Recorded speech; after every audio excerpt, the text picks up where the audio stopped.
don't want your moms to die like mine. I don't want you to feel what I feel. A 13-year-old girl stood on a stage in Miami, clutching a photo of her dead mother, tears streaming down her face as 300 people waited for her to speak. Her hands trembled, her voice caught in her throat. And in that moment, she realized she had a choice. Let her mother's death mean nothing or turn it into something that could save lives. But to understand how she got here, we need to go back 3 months to the worst night of her life. Uncle Ethan, please, she's not breathing right. Nina's scream cut through the hospital's automatic doors as Ethan kicked them open, his Aunt Elena limp in his arms. Her skin had gone gray, her lips blue. The sound coming from her chest, wet, rasping, dying, made his stomach twist. Help! Somebody! His voice cracked. 2 nurses rushed toward them with a gurney. One grabbed Elena's wrist, searching for a pulse. What happened? What happened? She has cancer. She collapsed. Cancer. Tonight she just... Ethan couldn't finish.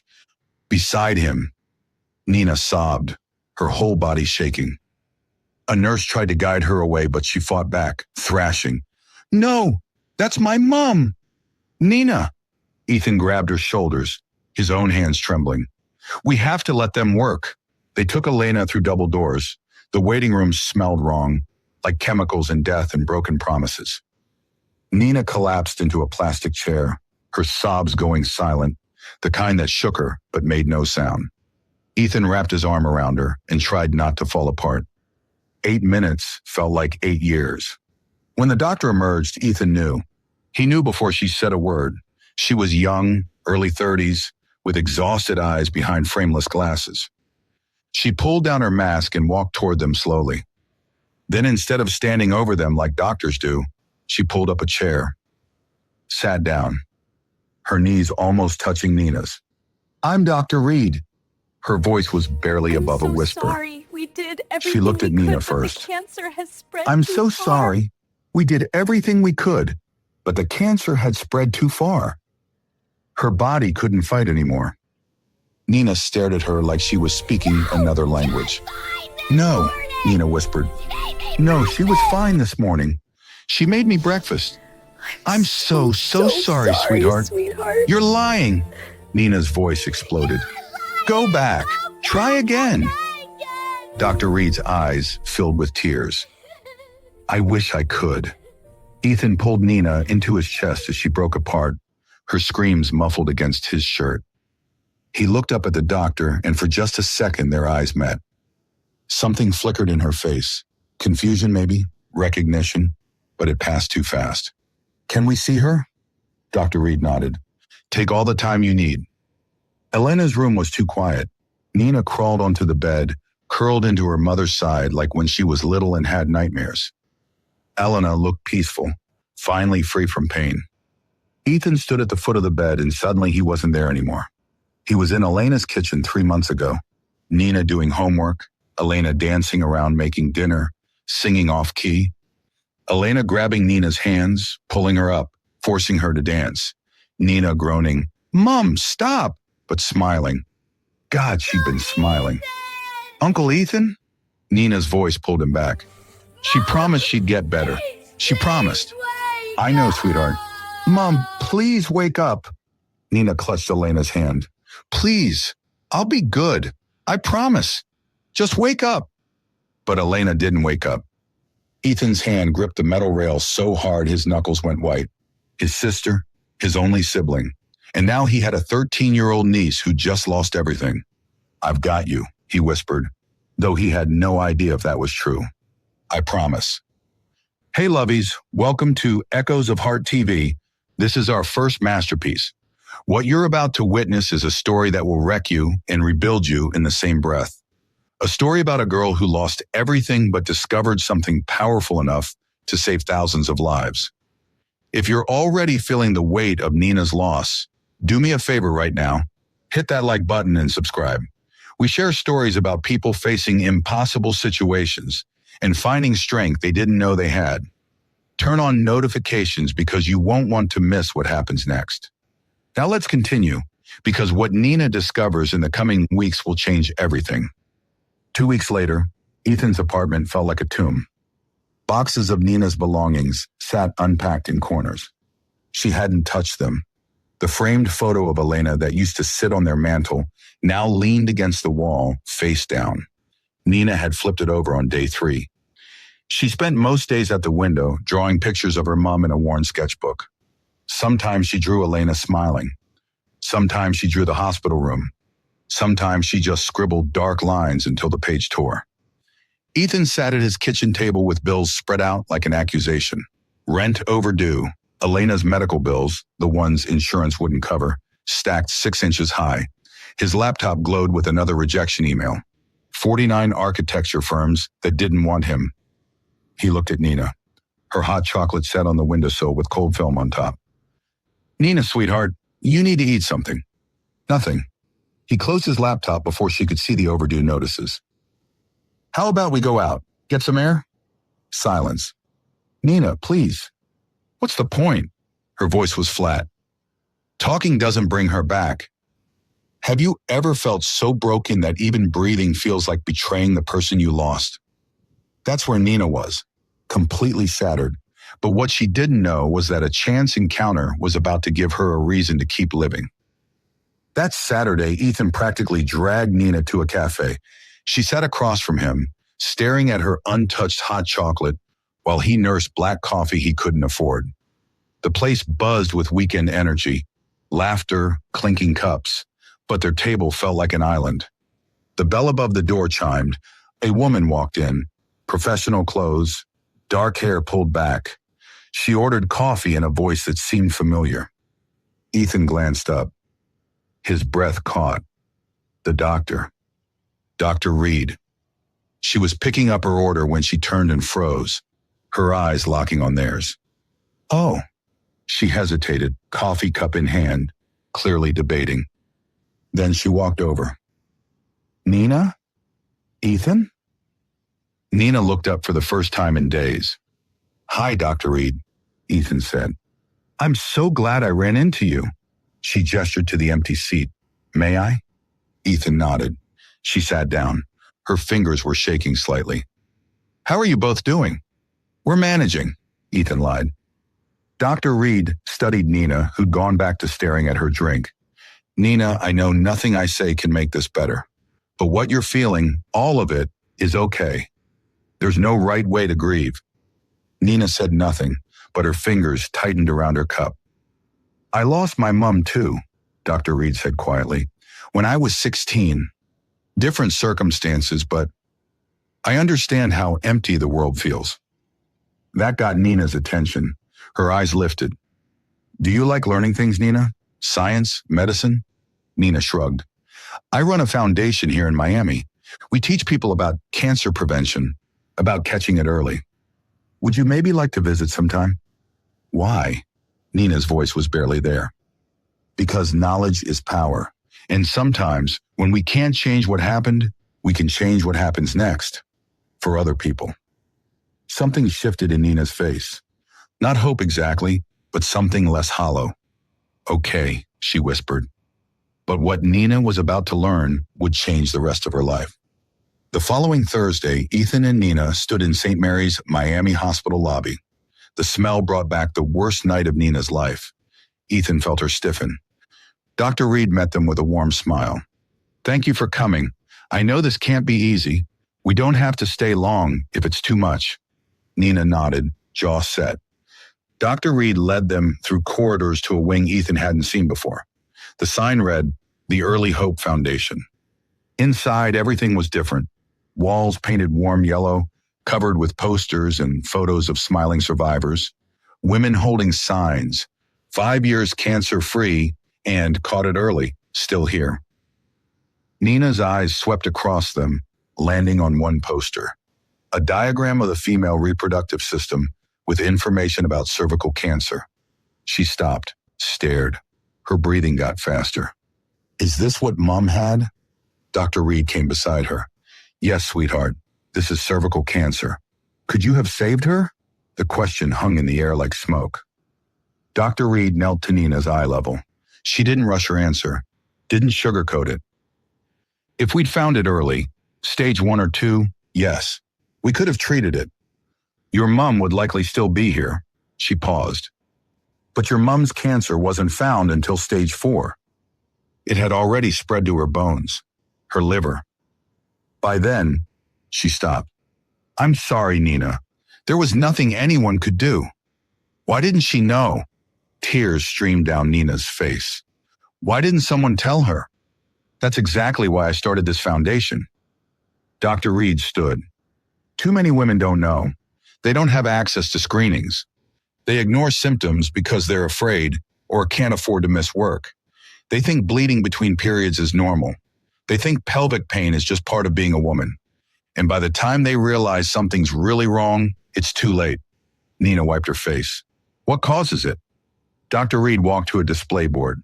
Nina followed. Most cervical cancer is caused by a virus called HPV, human papillomavirus. It's very common. Most sexually active people will get some form of HPV in their lifetime. Usually the body fights it off, but sometimes certain high-risk types don't go away, and over 10 or 15 years, they can cause normal cells to become cancerous. There's a vaccine, Nina said, reading the poster. Yes, the HPV vaccine prevents the types that cause most cervical cancers. It's recommended for kids around 11 or 12, before exposure. Both girls and boys need it, because boys can carry and spread HPV even if it doesn't make them sick. I didn't get it, Nina said quietly. Mom said we couldn't afford it. Insurance didn't cover it. She said maybe next year. The pain in Dr. Reed's eyes was visceral. That's a failure of our healthcare system. Not your mom's fault, not yours. Nina absorbed this. What about catching it early? That's where screening comes in. Pap smears check for abnormal cells before they become cancer. If we catch them early, we can remove them. Prevent cancer from ever developing. Women should start at 21 and continue regularly. How often? Usually at every 3 years, if everything's normal. After 30, women can combine it with an HPV test and go every 5 years. Nina turned to her. If my mom had gotten those tests, she'd likely still be here, Dr. Reed said softly. When caught in stage 1, 93 out of 100 women survive cervical cancer. Stage 2, about 70. Stage 3, about 40. But stage 4, she didn't finish. Nina's jaw tightened. Her hands curled into fists. That's not fair. No, it's not. More people need to know this. Nina's voice was stronger now. If my mom had known, she'd be alive. How many other moms don't know? Too many. Nina looked around the room at all the materials, the pamphlets. Something hardened in her expression. My school does Memorial Presentation Day. Students honor someone they lost by teaching others something important. She looked up at Dr. Reed. I want to do mine on this, on cervical cancer, on prevention. I want everyone to know what I know now. Doctor. Reed's eyes widened, then filled with tears. She blinked away. Nina, that's incredibly brave. Will you help me? I need to get everything right. I don't want to just talk about my mom. I want people to actually learn something that could save their moms. Nina's voice broke. I can't save mine, but maybe I can save someone else's. Doctor. Reed pulled Nina into a hug, and Nina, who hadn't let anyone touch her in 2 weeks, collapsed into it. Of course, Dr. Reed whispered. Absolutely. We'll make sure every single fact is right. Oh, see, Ethan watched his niece transform before his eyes. Not back to who she was. That girl was gone. But into someone new. Someone with purpose. But could a 13-year-old girl really handle this? Could she stand on a stage and relive the worst moment of her life in front of hundreds of people? The answer would come sooner than any of them expected. Over the next 3 weeks, Nina threw herself into preparation like her life depended on it. Maybe in some way it did. Every Tuesday and Thursday afternoon, she went to the foundation. Dr. Reed worked with her patiently, teaching her about HPV transmission, the stages of cervical cancer, screening guidelines, treatment options. They went through statistics, medical terminology, prevention strategies. Nina took notes in a worn notebook, her handwriting growing more confident with each page. She asked questions that surprised even Dr. Reed. Why don't they teach this in schools? Why is the vaccine so expensive if it saves lives? Why do insurance companies care more about money than people? She was angry. Good. Anger was better than the numbness that had consumed her for weeks. One evening, as Ethan picked her up, Dr. Reed walked them to the lobby. She's remarkable, Dr. Reed said quietly. The way she's channeling her grief. I wish more adults had that courage. She gets it from her mom, Ethan said. Elena was the strongest person I knew. They stood there for a moment. Dr. Reed studied his face. Can I ask you something? Did we know each other? From before? You look so familiar. Ethan's heart skipped. He looked at her more carefully. Dark hair pulled back, sharp cheekbones, those intense brown eyes. And suddenly he was 17 again, sitting in debate club, watching Natasha Reed destroy her opponent's argument with surgical precision. Tasha? The name fell out. Natasha Reed! Her eyes went huge. Oh my God. Ethan? Ethan Morrison? Yeah. I can't believe we didn't recognize each other that night. 10 years. It's been 10 years since graduation. You became a doctor. You did exactly what you said you would. And you? Genuine curiosity in her voice. His smile faded. I'm an architect. Have the degree. Can't land a job, though. So mostly I'm just Nina's guardian. Tasha's expression softened. I'm sorry about everything. Your sister, the job situation. That's a lot. Yeah, but Nina needs me, so I'm figuring it out. You're doing more than figuring it out. You're showing up. That matters. They talked for a few more minutes, filling in the years between high school and now. When they said goodbye, something had shifted between them. Not romantic, neither was looking for that, but connection, understanding, respect. A week later, over coffee, Tasha mentioned her father's affordable housing project. He needed an architect who cared about community, not just profit. Would you let me mention your name? It's not charity. He genuinely needs someone good.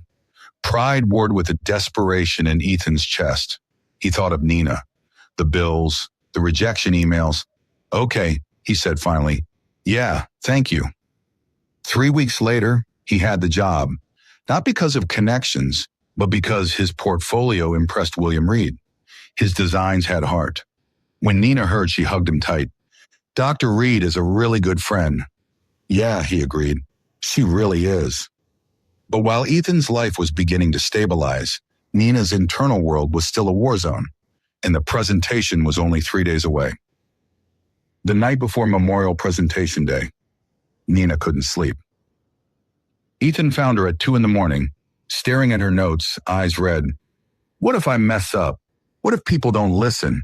What if I stand up there and just freeze? He sat beside her on the couch. You know this material inside and out. You've lived it. I'm really scared, Uncle Ethan. Her voice was small, vulnerable, the voice of the little girl she used to be. Your mom would be so proud of you. You're taking the worst thing that ever happened and using it to help others. That's the bravest thing I've ever seen. What if it doesn't matter? What if I do all this and nothing changes? He turned to face her fully. It will matter. Even if you only reach one person, one family, that's one less person who has to feel what we're feeling right now. Nina leaned her head on his shoulder. I miss her so much. I know, sweetheart. I miss her too. They sat like that for a long time in the quiet darkness, holding on to each other because there was nothing else to hold on to. But what neither of them knew was that tomorrow would change, not just Nina's life, but the lives of thousands of people she'd never meet. The school auditorium was packed. 11 students had already presented, each touching in its own way. A girl who honored her grandfather with a presentation on Alzheimer's, a boy who talked about his best friend's battle with depression, another student who spoke about her uncle's military service. But everyone sensed that the last presentation was different. Ethan sat in the third row. Tasha beside him. She'd taken the morning off to be there. Her hand rested on the armrest between them, shaking slightly. When Nina's name was called, she looked so small walking up to that stage, poster boards behind her, notes clutched in trembling hands. She set down a framed photo of Elena laughing, vibrant, alive. Nina took a deep breath, looked out at the sea of faces. For a second, Ethan thought she might run.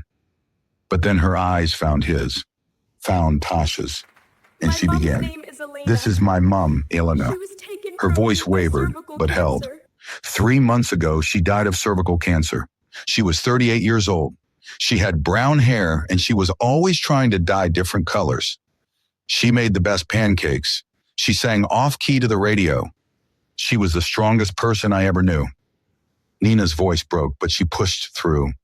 I'm not here to talk about how sad I am, even though I am. I'm here to make sure what happened to her doesn't happen to your mom, or your sister, or you. The room went completely silent. Cervical cancer is caused by something called HPV, human papillomavirus. Before this happened, I didn't know what that was. Maybe you don't either. So I'm going to explain it, because if my mom had known, she'd still be alive. She moved to her first poster board, hands steadier now. HPV is really, really common. Most people who are sexually active will get some type of HPV in their lives. There are over 100 different types. Usually your immune system fights it off and you never know you had it. But sometimes, especially with high-risk types like HPV 16 and 18, it doesn't go away. And over 10 or 15 years, it can turn normal cervical cells into cancer cells. A few students shifted uncomfortably. A teacher leaned forward, fully engaged. Here's the important part. The part I need you to remember even if you forget everything else. Cervical cancer is one of the most preventable cancers. Let me say that again, preventable. There's a vaccine that protects against the types of HPV that cause most cervical cancers. It's called the HPV vaccine, and kids should get it around 11 or 12 before they're exposed. She looked directly at her classmates. How many of you have gotten it? A few hands went up, not many. Both girls and boys need it, Nina continued, voice gaining strength, because boys can carry and spread HPV even if it doesn't make them sick. If you haven't gotten it, talk to your parents tonight. Beg them if you have to. She paused. Her next words came out cracked, raw. My mom couldn't afford to get me vaccinated. Insurance didn't cover it. She said maybe next year. But we ran out of next year's. Several people in the audience wiped their eyes. But the vaccine isn't perfect. It doesn't protect against every type of HPV. That's why screening is so important. Pap smears, Pap tests, check for abnormal cells before they become cancer. They're quick, a little uncomfortable, but not that painful, and they save lives. She moved to her statistics board, pointing to numbers written in bold marker. If doctors find abnormal cells during a PA smear, they can remove them. Stop cancer before it even starts. Women should start getting Pap smears at 21 and keep getting them regularly, usually every 3 years. She let that sink in. When cervical cancer is caught early, in stage 1, 93 out of every 100 women survive. 93%. Stage 2, about 70%. Those are good odds, really good odds. Her voice dropped. The room leaned in to hear. My mom's cancer wasn't found until stage 4. By then, only 17 out of every 100 women survive. 17%. She picked up her mother's photo, holding it to her chest. My mom wasn't one of them. Tears streamed down Nina's face now, but her voice stayed strong, clear.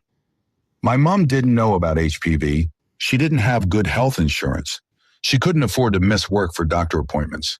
When she started having symptoms, bleeding between periods, really bad pelvic pain, other stuff, she ignored them.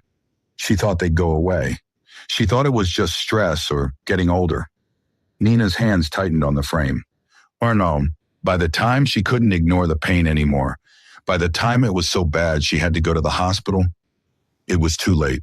The cancer had spread to her bones, her liver, her lungs. There was nothing anyone could do. A teacher in the back row was openly crying.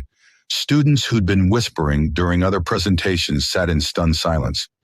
I don't want your mums to die like mine did. Nina's voice rose, passionate, desperate. I don't want you to feel what I feel. I don't want you to wake up every morning and forget for just a second that they're gone. And then remember and feel like you're dying all over again. She was sobbing now, but she didn't stop. couldn't stop. So I'm asking you, begging you, to talk to your parents tonight. Make sure your moms get regular pap smears. Make sure they know the warning signs. Make sure they don't ignore symptoms. Get the HPV vaccine if you haven't already. And if your parents say they can't afford it, tell them there are programs that can help. Free clinics, community health centers. The foundation I've been working with, the Early Hope Foundation, they have resources. She held up Elena's photo for everyone to see. My mom was funny and smart and brave. She deserved more time. She deserved to see me graduate high school, to see me go to college, to meet my husband someday and hold her grandchildren. She deserved to grow old. Her voice dropped to almost a whisper, but everyone heard. She didn't get that because she didn't have the information or the resources to catch this early. But you do. Your mums do. Please don't waste it. Please don't let my mom die for nothing. She set the photo down gently like it was made of glass. Thank you. The silence stretched. 3 heartbeats. 4, 5. Then someone in the back started clapping, then someone else, then another. And suddenly the entire auditorium erupted. A standing ovation that went on and on. Teachers crying, parents crying, the principal crying, students on their feet, moved to their core by this 13-year-old girl who'd turned devastating grief into a call to action. Ethan couldn't see through his tears. Beside him, Tasha wasn't even trying to hide hers. Nina stood on that stage, clutching her mother's photo, and for the first time since Elena died, she smiled. Not happy. She was still too broken for that, but purposeful. A smile that said, "I did it, Mom. I kept my promise." The applause continued. Students rushed the stage, asking questions, requesting information. Several were crying as they hugged her. A girl Nina's age whispered, "My aunt had cervical cancer. She survived because they caught it early. Thank you for telling people." Teachers approached, asking if they could share her presentation with other classes, other schools. The school counselor pulled Ethan aside. "That was extraordinary. We'd like to share Nina's presentation with the entire district in Miami. Schools need to hear this. Parents need to hear this." Nina, overhearing, nodded enthusiastically. Her eyes red and swollen, but she looked more alive than she had in months. "Yes, please. The more people who know, the better." Tasha appeared beside them, and Nina threw her arms around her. "I did it," Nina whispered. "I really did it." "You were amazing," Tasha said, voice thick with emotion. "You're going to change lives, Nina. You already have. I learned from the best. Thank you for everything." Ethan watched them and felt something deep settle in his chest. Not romantic love, that wasn't what this was, but something more lasting, belonging, purpose, hope. But what happened next, the ripple effect of Nina's words, would exceed anything any of them could have imagined. 3 days after the presentation, Nina's phone wouldn't stop buzzing. A local news station had heard about her presentation and wanted to do a feature. The principal called, saying other schools were requesting copies of her materials. Parents were emailing, thanking her, sharing their own stories. Nina sat at the kitchen table, overwhelmed, picking at her fingernails. What if I can't handle this? What if I said something wrong and someone gets hurt because of me? Tasha, who'd come over to help field requests, knelt in front of her. "You won't. And even if you stumble, that's okay. You're human. People understand that. Just speak from your heart like you did at school." The news interview aired on Thursday evening. Nina's face, tear-streaked but determined, filled screens across the region. By Friday morning, the clip had been shared 2,000 times on social media. By Saturday, 20,000. By Monday, it had gone viral. News outlets across the country picked it up. Medical organizations shared it. Cancer foundations reached out wanting to collaborate. The Early Hope Foundation's website crashed from traffic. Within a week, donations poured in. Women started calling, asking about free screening programs. Schools across 3 states requested Nina's presentation materials. But it wasn't just numbers and statistics. It was the stories. A woman named Patricia called the foundation, crying. She'd seen Nina's video and made an appointment for a pap smear. her first in 8 years. They found abnormal cells, stage 0. They removed them. She was going to be fine. Tell Nina she saved my life, Patricia said. Tell her I'm going to see my grandchildren grow up because of her. When Tasha told Nina, Nina broke down sobbing in the middle of the foundation office. Mom, she whispered to the air, to the universe, to wherever Elena was.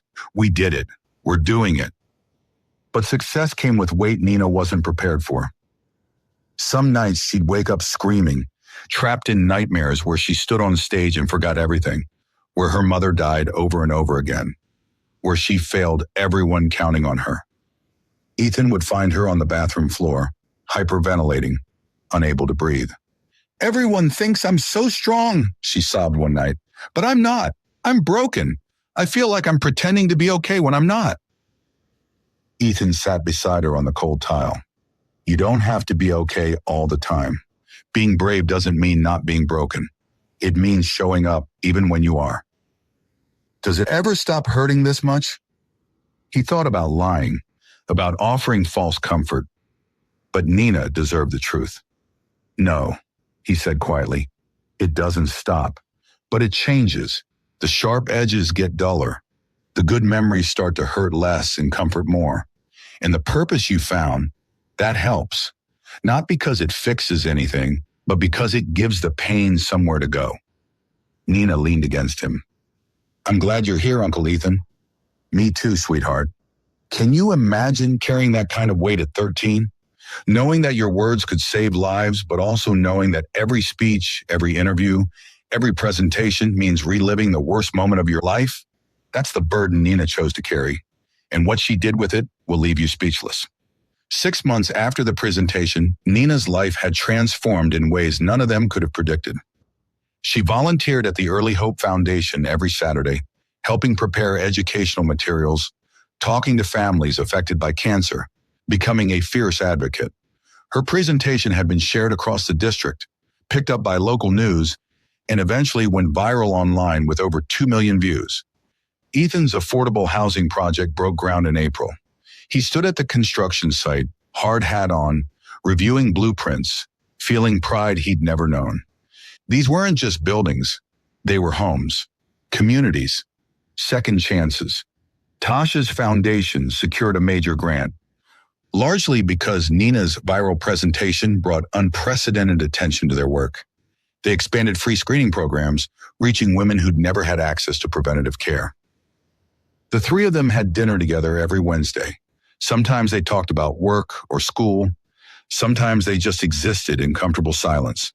A chosen family bound by tragedy and transformed by resilience. But Nina still struggled. Some days were harder than others. On a warm Sunday in October, they stood together at Elena's grave.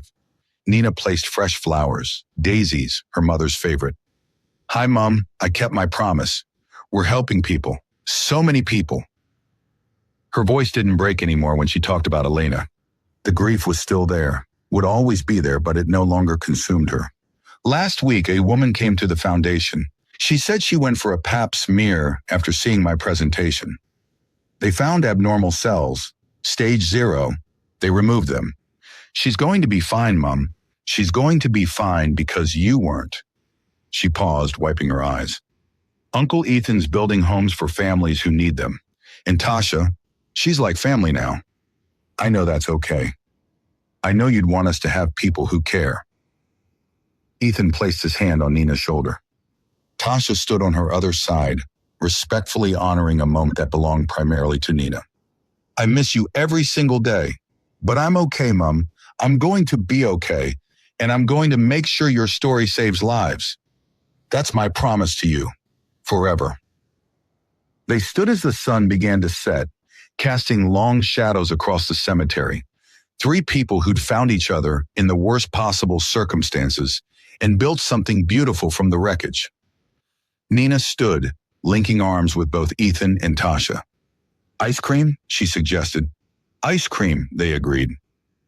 As they drove away, Nina looked back one last time at her mother's grave, the flowers bright against the stone. Then she turned forward toward whatever came next, ready to face it. 3 months later, Nina stood on stage again. this time at a national cancer prevention conference. She was 14 now, taller, her voice steadier. But her message remained the same. My name is Nina, and my mom died of cervical cancer when I was 13. I'm here to make sure your mom doesn't.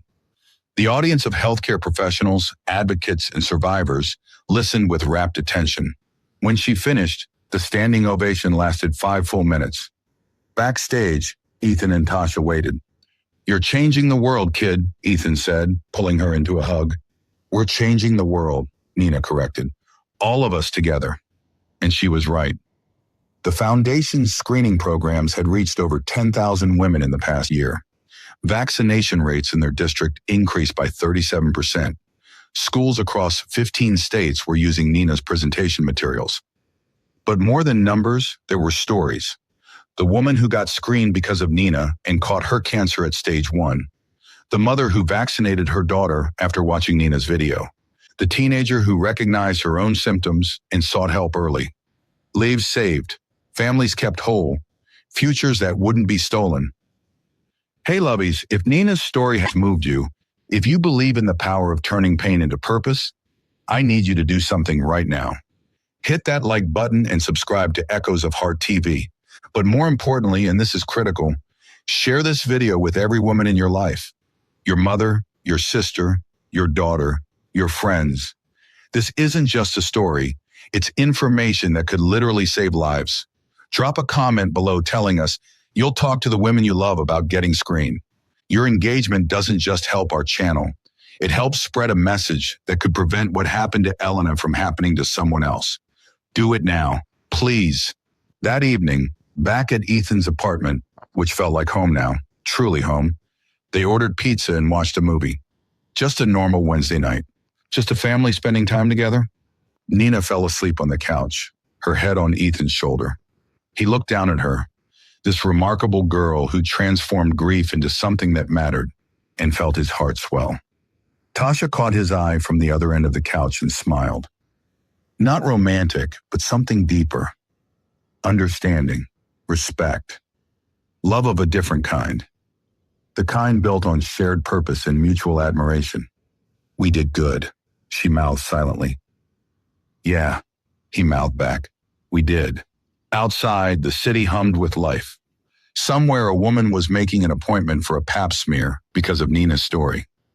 Somewhere, parents were getting their child vaccinated. Somewhere, a life was being saved. And in this small apartment, a family forged in tragedy sat together in peace, knowing that even in the darkest moments, light could be created. Elena would have been proud.